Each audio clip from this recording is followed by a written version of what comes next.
That end of day play was nasty. It was nasty. We saw that crazy amount of option destroying movement at the very last minute. Those $13 options were all good, but then at the last minute, this stock dropped and we ended off at $12.97. Let's talk about it. Hey, CLOV Nation, my name is Sean, and this is Sean Stocks. Before we get started, I just want to say that I am not a financial advisor, so please use your own judgment and do your own due diligence on anything I talk about today.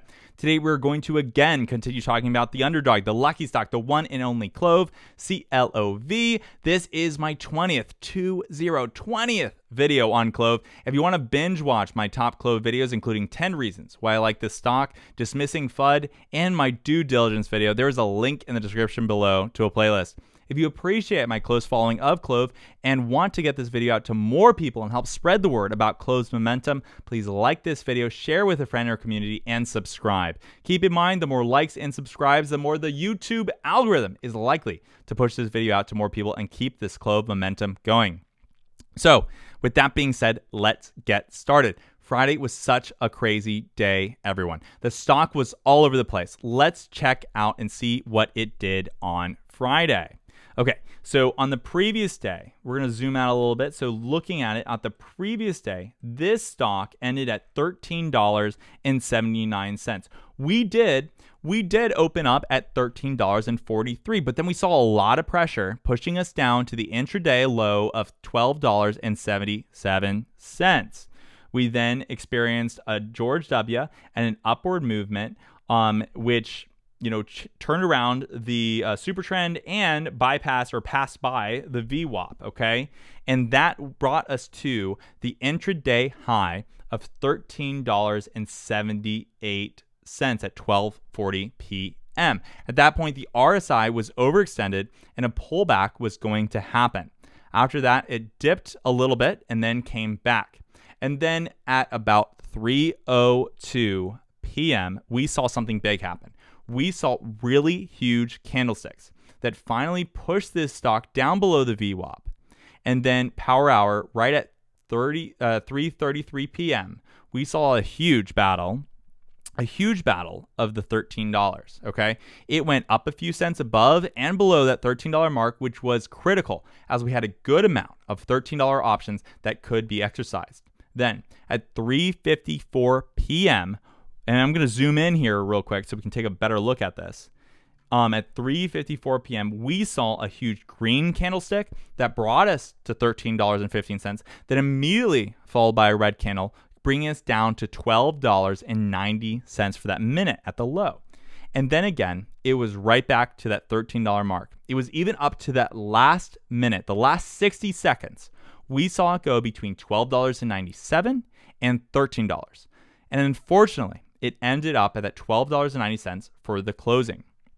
On top of that, it was a battle because 4.88 million shares were traded at that last minute.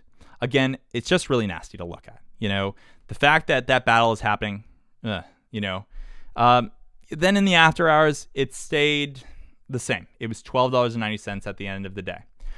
That last 5 or 6 minutes really show us that they don't want the option calls to be in the money.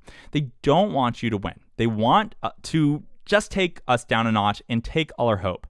But we can't let them. We need to come out stronger. We need to come out, better, starting back out on Monday. I think that Monday will be a defining day for the rest of the week, so we will see what happens. If you look at the volume for the entire day, we see 50.81 million shares traded though. The previous day, we had 101 million, then 152 million on Wednesday. So it is cooling off pretty rapidly, going from 152 to 100 to 50. Again, still much higher than the 30 million we saw earlier in the week. So definitely a decrease in volume over time. But what does the data say? What does the data say? How are we doing? What does the data say? Well, we are going to check out a few places. First, we're going to check out Ortex, okay? And so Ortex data, looking at this data, we actually see a big drop. We see a big drop to 31.12% for the current short interest percentage of the free float. It actually did drop a good amount, about 10%. So when I look at that, I'm like, did the price jump at all? How is this possible, right? Because if they did cover, we should see a price jump, right? So I did a little bit of digging around, and apparently a Redditor posted this picture and shows the Bloomberg terminal, and it shows that there are 54.43 million compared to Ortex's 34.97 million.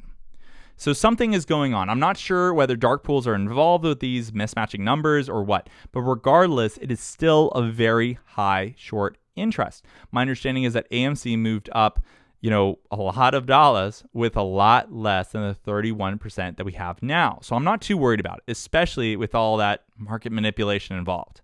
However, something that I do want to point out is that that is really, really incredible is that the cost to borrow average is at 96.52%. That's incredibly high. And especially when you look at the max, it's insane. It's 259.53%.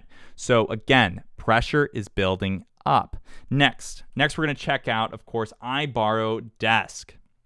iBorrowDesk. Look at this red line. We see the high right there with that red line right there when it was $28, and then here we are today, okay?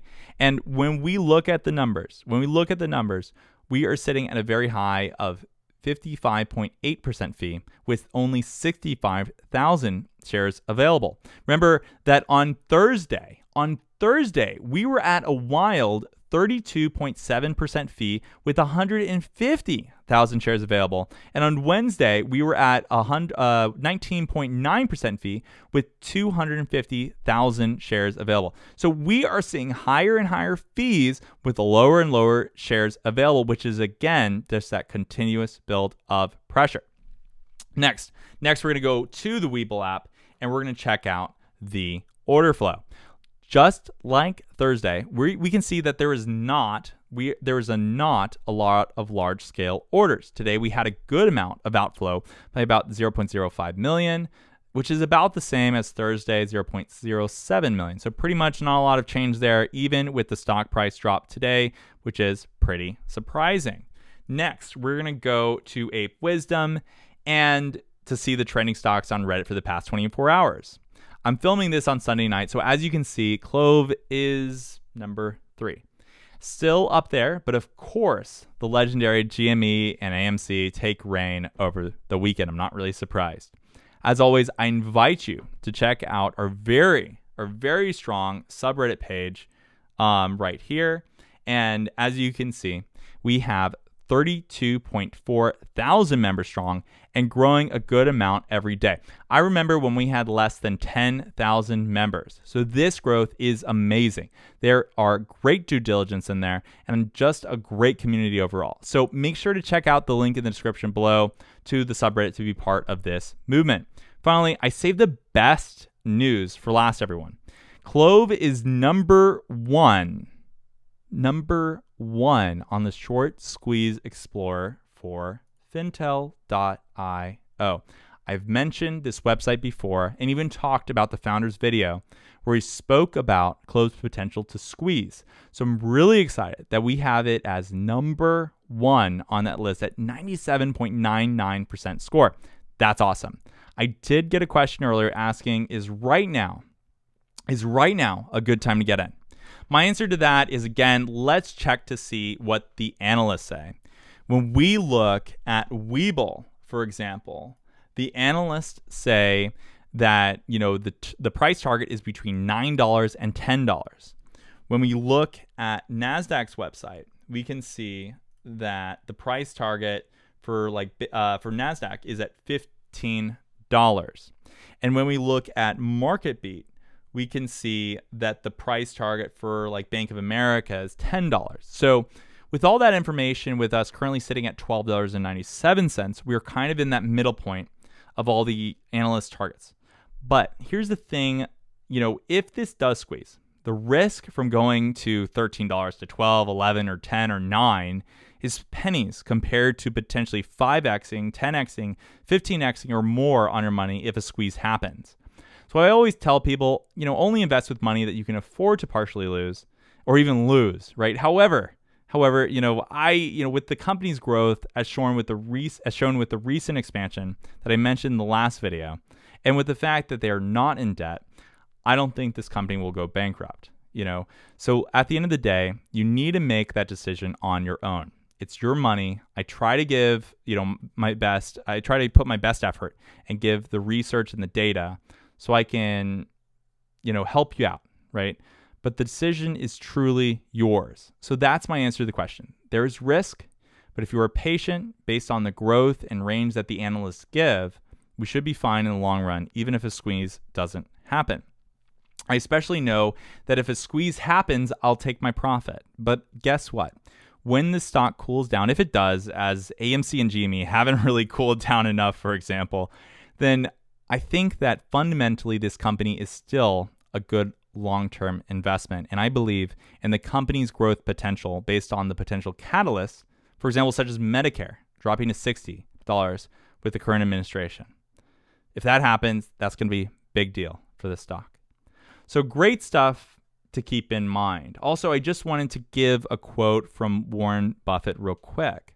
The stock market is a device for transferring money from the impatient to the patient. So everyone, let's all be patient. As I always mention, patience is key with this play as momentum still needs to build. And I'm excited. I'm excited to see if this week is going to be the week of a squeeze, but only time will tell. And if you like this content and want me to continue following CLOV this closely, hit the like button, share with a friend or community, subscribe, and as always, have a lucky trading day, you lucky people. Take care. Bye-bye.